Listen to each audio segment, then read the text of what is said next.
चलिए स्टार्ट करते हैं हमारा टॉपिक सीक्वेंस इन सीरीज़ में। इससे पहले हमने कन्वर्जन के बारे में, सीक्वेंस के बारे में हल्का पढ़ा था। जो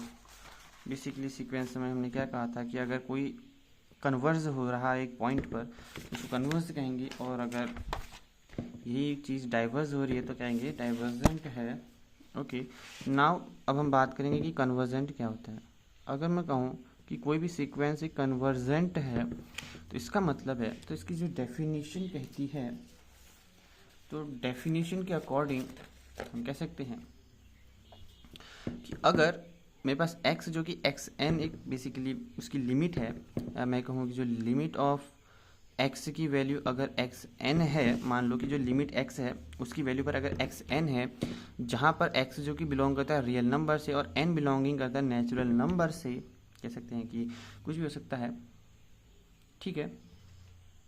और इंटीजर दोनों, ज़्यादा कुछ नहीं है। और मैं कहूँ कि अगर लिमिट इसकी x बराबर एक्स एन है तो इसका मतलब कि एक छोटे पॉइंट पर ये कन्वर्जेंट होगा। अगर फाइनल लिमिट है तो इसके पास कुछ ना कुछ तो पॉइंट होगा। तो मैं कहूँगी फॉर और epsilon is greater than zero, ये एप्सिलॉन एक ऐसा पॉइंट, स्मॉल पॉइंट है, वही जो हमने कहा था, जो पॉइंट जहाँ पर कन्वर्ज हो रहा था, ठीक है। और मैं कहूँ कि for all natural number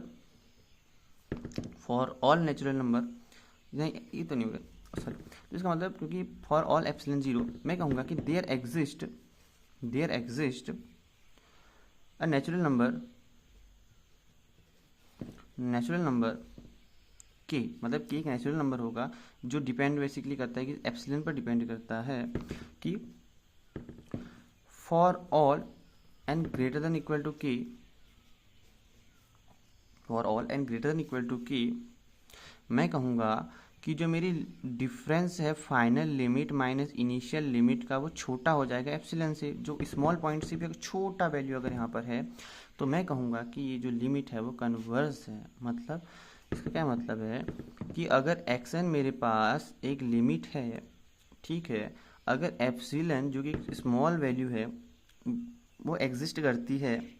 unnatural number जहाँ पर कि उस वैल्यू पर डिपेंड करता है,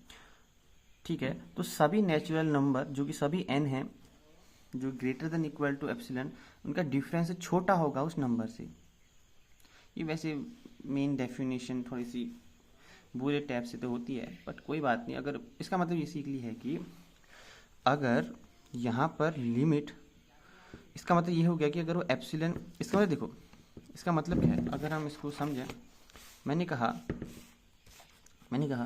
कि जो एक्स एन माइनस ऑफ जो एक्स है वो छोटा है एप्सिलॉन से। इसका मतलब है कि जो मेरी लिमिट जो एक्स पर एक्स एन है, मतलब जो कि एक्स एन जो कि फाइनल लिमिट मैंने जो इनिशियल वैल्यू थी, जैसे मैंने कहा कि 5.1 माइनस ऑफ 5 जो कि इनिशियल वैल्यू थी, तो मेरे पास 0.1 मिला, ठीक है, यानी कि फाइनल लिमिट मैंने इनिशियल लिमिट मेरे को 0.1 मिली। अगर मैं कहूँ कि एक एक्स एन जो कि लिमिट एग्जिस्ट करता है, तो इसका मतलब जो x n minus of x पर जिसका डिफरेंस होगा, क्योंकि एक एप्सिलॉन जो कि छोटा है, ग्रेटर देन जीरो है, बट ये बहुत छोटा है,